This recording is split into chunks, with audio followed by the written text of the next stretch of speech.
en 1993. La famille de Raymond Moody a fait quelque chose qu'ils n'avaient jamais imaginé. Ils l'ont interné dans un hôpital psychiatrique. L'homme qui a inventé le terme « expérience de mort imminente ». Le chercheur qui a révolutionné notre compréhension de la mort, l'auteur de l'un des livres les plus vendus sur l'au-delà, enfermé dans une institution mentale. Sais-tu pourquoi?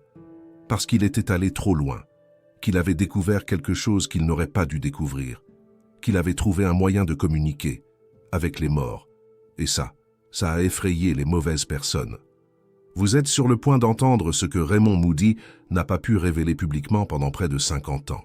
Les découvertes qui ont failli détruire sa carrière, sa réputation et sa santé mentale, et les 7 raisons qui prouvent enfin, au-delà de tout doute raisonnable, que la conscience survit à la mort du corps. Mais avant d'en arriver là, je dois vous raconter comment tout a commencé. Au printemps 1965, un jeune Raymond Moody était en 2e année de philosophie à l'université de Virginie. Son professeur lui a demandé de lire La République de Platon.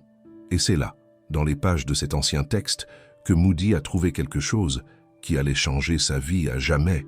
Le mythe d'Hère, l'histoire d'un guerrier grec qui a été déclaré mort au combat, est resté mort pendant des jours et s'est ensuite réveillé, avec des souvenirs vivants d'un voyage dans l'au-delà.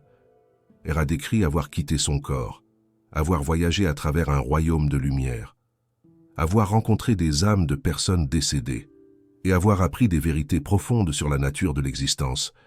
Moody était fasciné. Était-ce de la mythologie ou autre chose? Quelques mois plus tard, quelque chose s'est produit qui a transformé sa curiosité académique en obsession.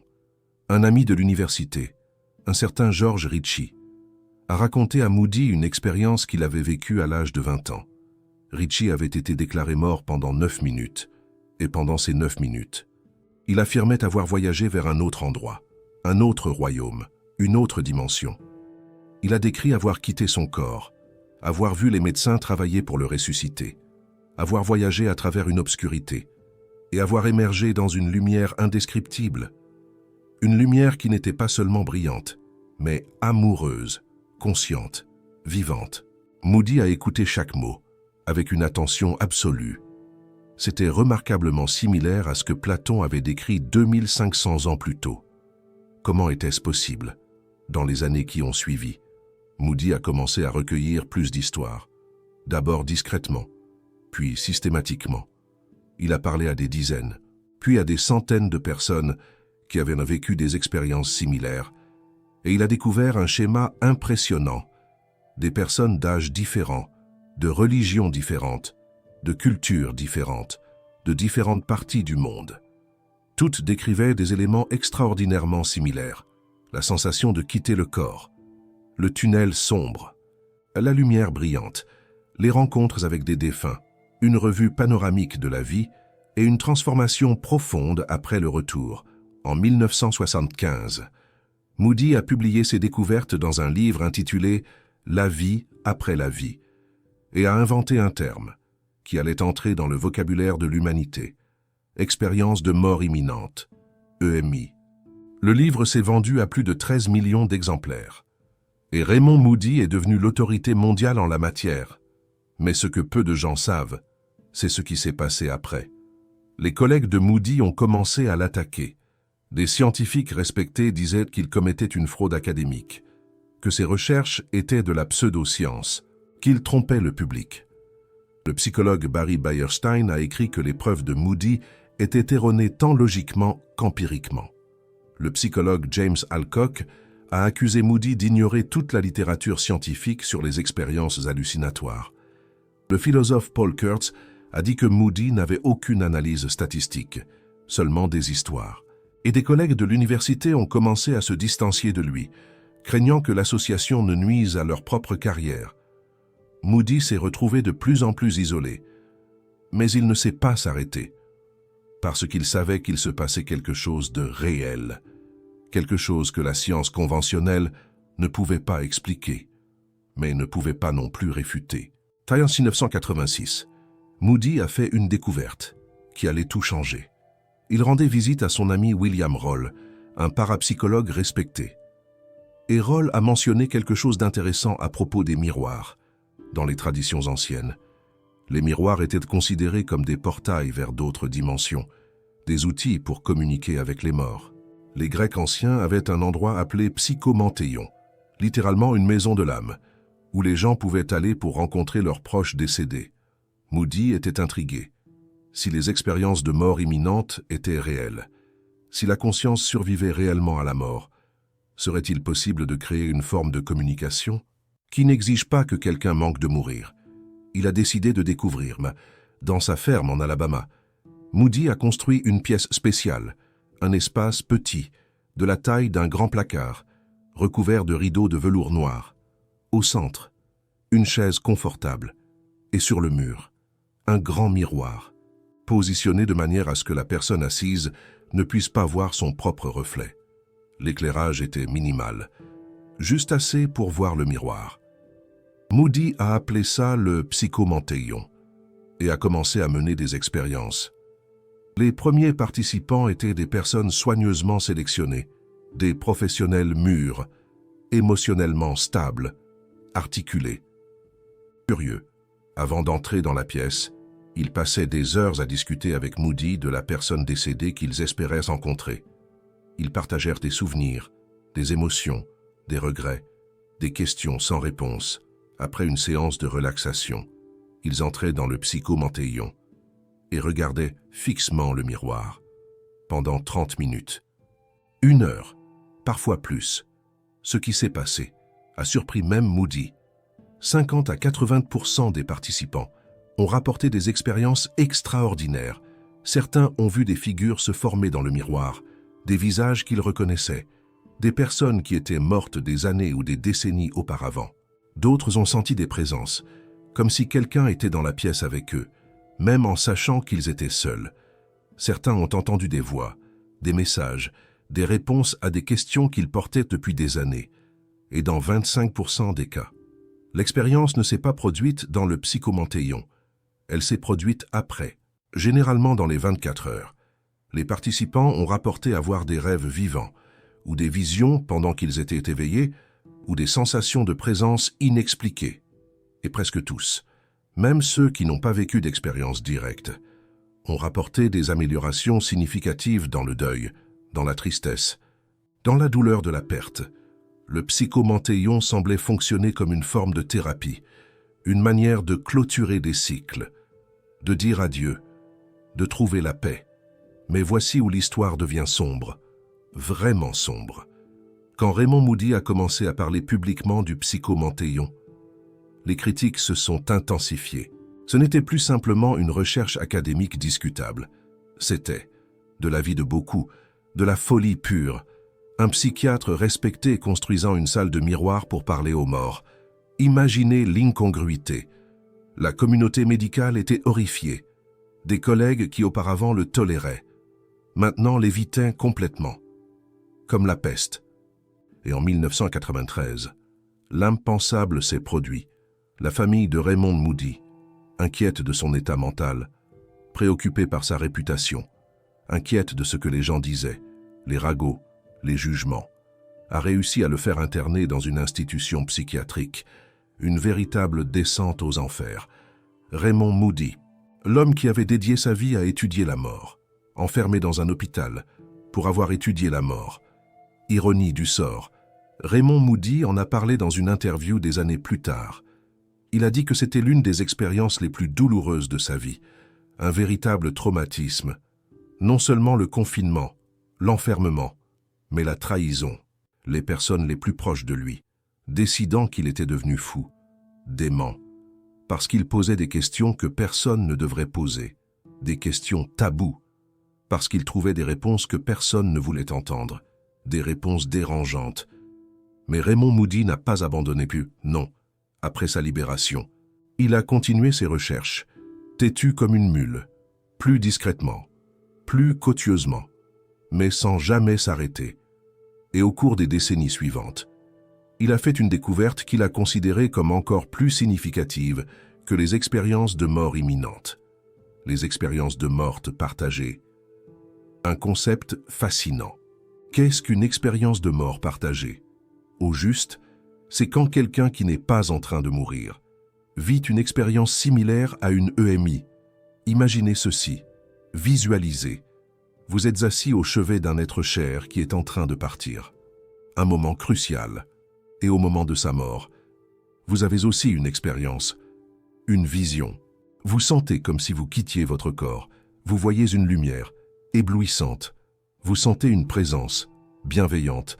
Vous percevez quelque chose qui transcende l'explication normale. Une révélation, c'est ça. Une expérience de mort partagée, simplement. Et pourquoi est-ce si important? Si capital? Parce que cela élimine la principale critique contre les EMI. Les sceptiques ont toujours dit que les expériences de mort imminente sont des hallucinations causées par un cerveau en train de mourir. Privation d'oxygène, réaction chimique, un simple bug. Mais si quelqu'un qui n'est pas en train de mourir, dont le cerveau est parfaitement sain, normal, vit la même expérience, exactement la même. Comment expliquer cela? Comment? Raymond Moody a collecté des centaines de ces cas. Un travail titanesque. Des infirmières qui ont vu la chambre d'hôpital se transformer au moment de la mort d'un patient. Une vision étrange. Des membres de la famille qui ont senti l'âme de l'être cher partir. Et sont partis avec, pour un bref moment. Un voyage. Des médecins qui ont décrit des expériences qu'ils ne pouvaient pas expliquer. Inexplicables. Et tous, sans exception, ont dit la même chose, les mêmes mots. Ce n'était pas une hallucination, c'était plus réel que la réalité normale, plus vivant. En 2023, après presque 50 ans de recherche, un parcours dédié, Raymond Moody a finalement publié ce qu'il considère comme son œuvre définitive, son chef-d'œuvre, Proof of Life After Life, preuve de la vie après la vie, un titre audacieux. Et dans ce livre, il présente 7 raisons qu'il considère comme des preuves, au-delà de tout doute raisonnable, que la conscience survit à la mort du corps. Laissez-moi partager ces 7 raisons avec vous. Après tout ce temps, la première raison, les expériences hors du corps. Les personnes en EMI rapportent fréquemment avoir vu des choses qu'elles n'auraient pas pu voir de l'endroit où se trouvait leur corps. Une vision impossible. Des détails sur ce que les médecins faisaient, des conversations dans d'autres salles de l'hôpital, des objets qu'ils ne pouvaient pas voir de leur position, impossiblement. Et une fois vérifiés, beaucoup de ces détails étaient corrects, précis. C'est ce qu'on appelle la perception véridique, un terme technique. Et c'est extrêmement difficile à expliquer si la conscience était seulement dans le cerveau. Très difficile. La deuxième raison, les expériences précognitives. Des cas où une personne saine, sans raison apparente, a eu une vision ou une sensation d'un être cher en train de mourir, une prémonition, et a ensuite découvert que cette personne était effectivement morte à ce moment précis, à des kilomètres de distance, tragiquement. Comment expliquer cela? Comment? Si la conscience est seulement une activité cérébrale, comment une personne peut-elle percevoir la mort d'une autre à distance? C'est un mystère. La troisième raison, la lumière transformatrice, une lumière divine. Des millions de personnes à travers le monde décrivent avoir rencontré une lumière pendant leurs EMI. Une lumière puissante. Mais ce n'est pas seulement une lumière brillante. Non, c'est une lumière qui semble vivante, consciente, amoureuse, un amour inconditionnel, une lumière qui transmet la connaissance, la paix, l'acceptation inconditionnelle, une paix profonde. Et les personnes qui rencontrent cette lumière reviennent transformées, métamorphosées, peu importe quelle était leur religion avant, ou si elles n'en avaient aucune. Aucune importance. Toutes décrivent une expérience remarquablement similaire. Étonnamment, la quatrième raison, la lucidité terminale. Un phénomène étrange. C'est un phénomène extraordinaire que la science ne parvient toujours pas à expliquer. Insoluble. Des patients atteints de démence avancée, qui ne reconnaissent plus leurs propres enfants depuis des années, qui peuvent à peine parler ou bouger. Une ombre d'eux-mêmes, soudain, heures ou jours avant leur mort, retrouvent complètement leur lucidité, une clarté inattendue, parlent normalement, reconnaissent tout le monde, partagent des souvenirs, disent au revoir, un dernier au revoir, et puis partent, en paix, si la conscience est seulement le cerveau. Et le cerveau est gravement endommagé par la démence. Un cerveau ravagé. D'où vient cette lucidité? D'où? Comment un cerveau détruit peut-il soudainement fonctionner parfaitement? Un miracle, à moins que la conscience ne soit pas dans le cerveau. Une autre explication. La cinquième raison. Muse spontanée, guérison et capacité, des dons inédits. Certains survivants de MI reviennent avec des capacités qu'ils n'avaient pas avant. Des talents cachés, des compétences musicales, artistiques, mathématiques, un don du ciel, des connaissances qu'ils n'auraient pas pu acquérir, des connaissances secrètes. Et dans certains cas, des guérisons physiques inexplicables, des rémissions spontanées, des maladies terminales qui disparaissent après l'expérience. Une guérison inespérée. Comment expliquer cela? Comment? La sixième raison. Lumière, brume et musique, des sensations étranges. Les personnes présentes au moment de la mort d'autres rapportent fréquemment des phénomènes étranges, des manifestations, une lumière qui semble envelopper le mourant, une aura lumineuse, une brume qui s'élève du corps au moment de la mort, une brume mystérieuse, des sons, de la musique, des voix, des sons venus d'ailleurs, témoignés non seulement par une personne, mais parfois par tout le monde dans la pièce, des expériences communes, des expériences partagées, collectives, vécues ensemble, difficiles à écarter comme une hallucination individuelle, un témoignage solide. Et la septième raison, le psychomantéion, un lieu de questionnement, les expériences de Raymond Moody avec le miroir, l'expérience ultime. 50 à 80% des participants ayant des expériences, des résultats impressionnants, beaucoup d'entre eux sceptiques avant d'entrer, des inconvertibles, beaucoup d'entre eux scientifiques, médecins, professionnels rationnels, des esprits cartésiens, sortant convaincus d'avoir eu un contact avec quelque chose au-delà de l'explication rationnelle. Alors, vous vous dites peut-être, tout ça, c'est bien intéressant. Mais pourquoi Raymond Moody a-t-il attendu 50 ans pour révéler tout ça? La réponse est complexe. Une partie de ça, c'était la peur. Peur de plus de ridiculisation, plus d'ostracisme, plus d'internement. Une partie était de la prudence scientifique. Moody voulait être absolument certain avant de faire des affirmations définitives. Et une partie était Raymond Moody lui-même. Il était, jusqu'à récemment, un sceptique. Oui, l'homme qui a inventé le terme d'expérience de mort imminente, qui a écrit le livre le plus célèbre sur le sujet, était un sceptique. Il disait qu'il n'avait pas de preuves, seulement des indices, que la vie après la mort était une question philosophique et religieuse, pas scientifique, mais quelque chose a changé. Dans son livre « The Last Laugh » de 1999, Moody s'est même moqué de la façon dont son travail avait été sensationnalisé. Il a blâmé les éditeurs d'avoir exagéré ses découvertes. Il a dit qu'il n'avait jamais affirmé avoir la preuve de la vie après la mort, seulement qu'il avait recueilli des témoignages fascinants qui méritaient d'être étudiés. Mais en 2023, sa position a changé. Que s'est-il passé? Moody dit avoir été convaincu par des médecins, pas par des patients, pas par des gens ordinaires, mais par des confrères médecins, des scientifiques, des personnes formées rigoureusement pour être sceptiques, qui sont venus le voir avec leurs propres expériences de mort imminente, expériences de mort partagée, et qui ont dit « Je sais ce que j'ai vu, je sais ce que j'ai vécu ». Et il n'y a aucune explication neurologique. Quand des médecins ont commencé à rapporter ces expériences, quand des scientifiques ont commencé à admettre qu'ils ne pouvaient pas expliquer ce qu'ils avaient vécu, Moody a réalisé que quelque chose était en train de changer. Le paradigme était en train de se déplacer. Il y a un autre aspect de la vie de Raymond Moody que peu de gens connaissent. Il affirme avoir eu sa propre expérience de mort imminente. Il n'en parle pas beaucoup publiquement.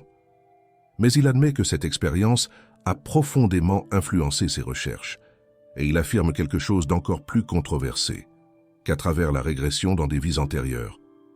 Il a découvert qu'il avait eu 9 vies précédentes. 9. C'est quelque chose que la plupart des scientifiques ridiculiseraient. Mais Moody ne semble plus se soucier de ce que les scientifiques pensent. Après 50 ans, après avoir été interné, après avoir perdu des collègues et des amis, il a décidé que la vérité est plus importante que l'approbation. Une chose que Moody a toujours soulignée, c'est que les expériences de mort imminente ne dépendent pas de la religion. Il a voyagé en Chine, en Inde, au Japon, en Russie, en Afrique, dans les Amériques, et partout. Les gens décrivaient les mêmes expériences fondamentales, le tunnel, la lumière, les rencontres avec des défunts, la revue de vie, la transformation. Les images religieuses étaient différentes. Les chrétiens voyaient Jésus, les hindous voyaient leur divinité, les bouddhistes voyaient Bouddha. Mais la structure de l'expérience était identique. Cela suggère qu'il se passe quelque chose d'universel, quelque chose qui transcende la culture, la religion, la croyance, quelque chose de fondamental sur la nature de la conscience humaine. En 2025, quelque chose d'historique s'est produit. L'IANDS, l'Association internationale pour les études sur la mort imminente, l'organisation la plus respectée au monde dans ce domaine, a annoncé que sa conférence annuelle serait intitulée « Life After Life », célébrant le jubilé d'or des études sur la mort imminente. 50 ans depuis que Moody a publié son livre révolutionnaire. 50 ans de recherche, de débats, de découvertes. Et Raymond Moody, à 80 ans, a été honoré comme le pionnier qui a tout commencé. L'homme qui a été ridiculisé, interné, ostracisé, maintenant célébré par une communauté mondiale de chercheurs. La science commençait enfin à rattraper ce qu'il a toujours su. Moody a participé à un débat historique intitulé « Death is not final ». La mort n'est pas finale. De son côté, il y avait des chercheurs qui croyaient à la survie de la conscience. De l'autre côté, des sceptiques déterminés à prouver que tout pouvait être expliqué par le cerveau. Le neurologue Eben Alexander, auteur de La preuve du paradis, a partagé sa propre expérience de mort imminente. Un neurochirurgien de Harvard, formé au scepticisme scientifique, qui a vécu une expérience qui a changé tout ce qu'il croyait. Et les sceptiques, avec tous leurs arguments neurologiques, n'ont pas réussi à expliquer ce qu'Alexander avait vécu. Ils n'ont pas réussi à expliquer comment il avait eu des expériences complexes alors que son néocortex était complètement éteint. Ils n'ont pas réussi à expliquer comment il connaissait des détails qu'il n'avait aucun moyen de connaître. Le débat ne s'est pas terminé avec un vainqueur clair, mais quelque chose est devenu évident. La science conventionnelle n'avait pas toutes les réponses. Un autre aspect fascinant que Moody a documenté au fil des décennies, ce sont les transformations permanentes qui se produisent après une expérience de mort imminente. Ce ne sont pas seulement des récits de lumière et de paix, ce sont des changements fondamentaux dans la personnalité, dans les valeurs, dans la façon de vivre. Des personnes qui étaient matérialistes deviennent spirituelles. Des personnes qui craignaient la mort perdent complètement cette peur. Des personnes qui étaient égoïstes deviennent compatissantes. Et ces changements ne sont pas temporaires. Ils durent des décennies, jusqu'à la fin de la vie. Si l'expérience n'était qu'une hallucination, pourquoi causerait-elle des transformations aussi profondes et permanentes? Les hallucinations ne changent pas les gens comme ça, mais les rencontrent avec quelque chose de réel. Si les sceptiques continuent d'offrir des explications, privation d'oxygène, libération de DMT, activité cérébrale anormale, et Moody a toujours admis que ces explications pouvaient être partiellement correctes. Peut-être que le cerveau mourant libère des substances chimiques, peut-être qu'il y a une activité électrique anormale, mais cela n'explique pas tout. Cela n'explique pas les perceptions véridiques, des gens voyant des choses qu'ils ne pouvaient pas voir. Cela n'explique pas les expériences de mort partagées, des gens qui ne sont pas en train de mourir ayant la même expérience. Cela n'explique pas la lucidité terminale, des cerveaux détruits fonctionnant parfaitement. Cela n'explique pas les transformations permanentes, des gens qui reviennent fondamentalement changés. La science a des morceaux de la réponse, mais pas le tableau complet. Et c'est peut-être le point le plus important de tout ce que Moody a appris. La mort n'est pas ce que nous pensons. Ce n'est pas une fin abrupte, une extinction totale, une extinction de lumière. C'est une transition, une porte. Il n'y a pas un mur, et des millions de personnes ont franchi cette porte et sont revenues. On nous raconte la même histoire. Il y a quelque chose de l'autre côté, quelque chose de beau, quelque chose d'aimant, quelque chose qui nous attend. Raymond Moody a 80 ans aujourd'hui, 50 ans consacrés à étudier la mort. Une véritable vie de recherche.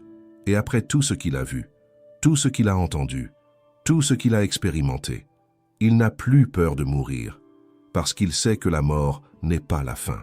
Et ça, peut-être, est la révélation la plus importante de toutes. Vous venez d'entendre ce que Raymond Moody n'a pas pu révéler pendant des décennies. Les découvertes qui ont failli détruire sa vie, mais qui sont finalement validées. Quand vous cliquez sur le merci en dessous de cette vidéo, vous soutenez la divulgation de cette vérité, une vérité capitale. Chaque contribution aide à apporter ces informations à plus de personnes qui ont besoin de les entendre. Une aide précieuse. Des personnes qui ont perdu des êtres chers, des personnes qui craignent la mort, des personnes qui cherchent des réponses, une quête universelle. Dans la prochaine vidéo, je vais révéler quelque chose d'encore plus surprenant, ce qui se passe dans les premières minutes après la mort, les récits les plus détaillés de personnes qui ont été cliniquement mortes pendant des périodes prolongées, ce qu'elles ont vu, ce qu'elles ont ressenti, ce qu'elles ont appris, des témoignages saisissants, et pourquoi elles sont revenues, un mystère. Inscrivez-vous à la chaîne et activez les notifications pour ne rien manquer. Vous ne le regretterez pas. Bientôt aussi, je vais explorer un thème que beaucoup demandent, les objets qui peuvent emprisonner des âmes, un sujet troublant. Ce que vous gardez d'un défunt, et comment cela peut affecter à la fois vous et son âme. Une connexion profonde, une investigation profonde sur les liens qui transcendent la mort, au-delà du voile. Maintenant, je veux vous entendre. Avez-vous déjà eu une expérience que vous ne pouvez pas expliquer? Une sensation de présence? Un rêve vécu avec quelqu'un qui est parti?